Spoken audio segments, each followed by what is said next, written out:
I'm about to go off like a weapon. Fuel to the top, got a filled up engine. In my thoughts, obsession. I will not stop, no, I'm never second guessing. Hello guys, welcome back to our channel Winsworld TV.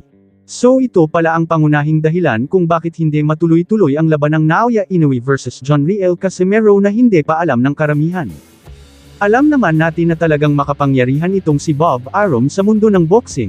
Sa laban ng Naoya Inoue kontra John Riel Casimero ay gusto pala mangyari nitong si Lolo Bob Arum na bawasan ang kikitain ni former 3 World Division Champion Cuadro Alas Angas ng Pinas John Riel Casimero sa laban para matuloy na ang labanan Naoya Inoue versus John Riel Casimero. Kaya nainis na ang ating former 3 World Division Champion Cuadro Alas Angas ng Pinas John Riel Casimero, at nakapagbitiw ito ng salita. Ayon kay John Riel Casimero na dadayuhin niya ang bansang Japan, para labanan itong si current undisputed and 4 World Division Champion Naoya Inoue. Dagdag pa ni John Riel Casimero na kahit ang tatay ni Naoya Inoue ang maging referee, ngunit alam naman natin na isa lang itong biro ng ating angas ng Pinas John Riel Casimero. Dahil ang tunay talagang rason kung bakit iniiwas itong si Naoya Inoue ni Bob Arum na makalaban si John Riel Casimero dahil nakita ni Bob Arum na kapag inilaban si Naoya Inoue kay John Riel Casimero ay posibleng matatalo ito, kaya takot sila na madumisan ang record nitong si Naoya Inoue. Kita kasi ni Bob Arum ang ginawa ni John Riel Casimero kay Saul Sanchez. Casimero 少しフェイントを入れました。サンチェスそこに対して2回目、サンチェスも返した。カシメロの左が火を吹いた。2度目のダウン。サンチェス立ち上がれるか、うなずいた。立ち上がりました。残りは1分。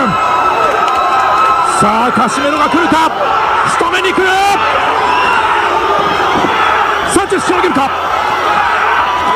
コース一方か。いや返す。いいですね。返している。そこに打ち込んでいくサンチェス。いやカシメロが集めていく。左が入った。ちょっとサンチェス力ないですね。ここタイミング合ってますよ、左フック。右から残りは40秒。少し落ち着くか。いやまだ効いている。今のクリンチャーサンチェスうまかったですね。2度目のダウンは思いっきり効かされました。残りは30秒。左を返した。合わせにいってますね。カシメロがまた来た。ポーランドどうでしょう。しのげるか。止めた。Kaya panay iwas at madaming dahilan na sinasabi para hindi matuloy ang labanan Naoya Inoue versus John Riel Casimero. Isa lang yan sa mga rason kung bakit hindi natutuloy ikasa ang Naoya Inoue versus John Riel Casimero. Idagdag pa dyan ang esyo pagdating sa bayaran na makukuha ni John Riel Casimero. Tulad ng sabi ko ay gusto mangyari ni Bob Arum na bawasan ng ilang milyon ang kikitain ni John Riel Casimero kapalit sa laban ng Naoya Inoue versus Casimero. Alam naman ng karamihan na ang plano talaga ni Bob Arum kay Naoya Inoue ay higitan ang naabot ng ating pambansang kamao at former 8 World Division Champion Manny Pacquiao, at palitan ng panibagong world record history. Kaya ganoon na lang sila kaingat kumuha ng mga makakalaban ni Naoya Inoue aka The Japanese Monsters. Kitang-kita kasi na lahat ng naging kalaban nitong The Japanese Monster Naoya Inoue ay karamihan sa kanila ay mahihina. Kung maalala nyo ang laban ni Naoya Inoue kontra sa ating The Filipino Flash Nonito Donaire Jr. ay dito nakita ang kahinaan ni The Monster Naoya Inoue na kung saan ay pinaulanan ng mga suntok ni Nonito Donaire Jr. si Naoya Inoue.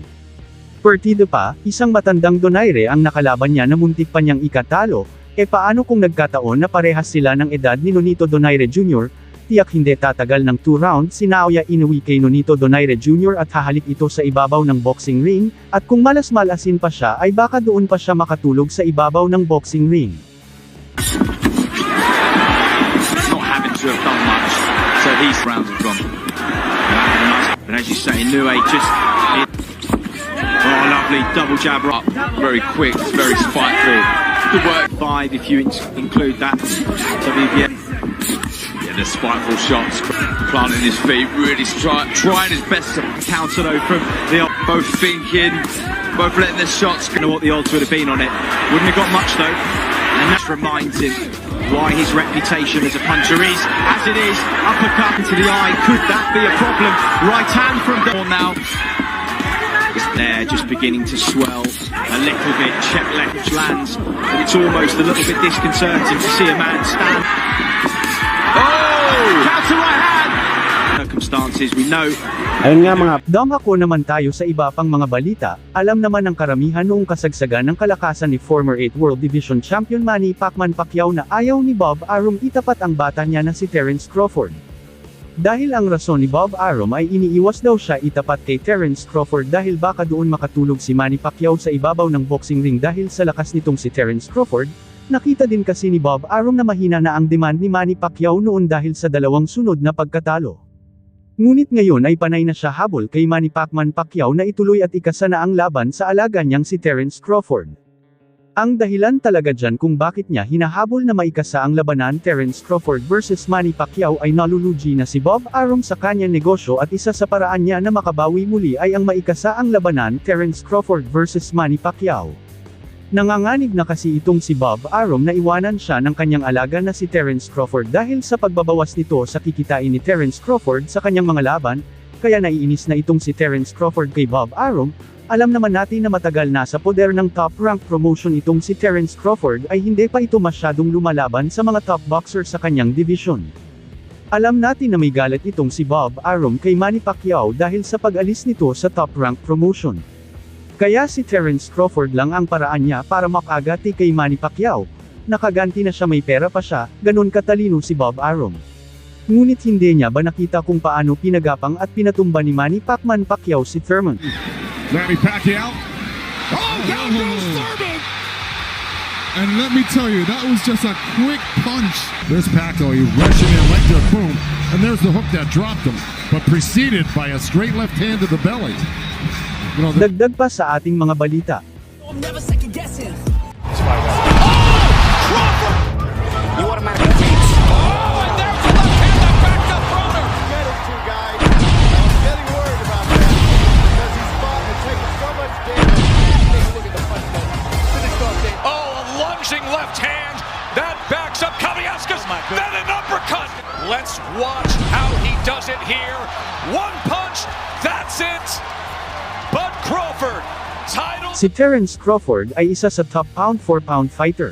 Kung pag-uusapan lang ang pinakamalakas at pinakasikat ngayon na boksingero, isa na dyan ay si Terence Crawford ang hindi magpapahuli at nangunguna. Crawford is the best fighter in the world. It's not his fault he can't get the other welterweights in the ring.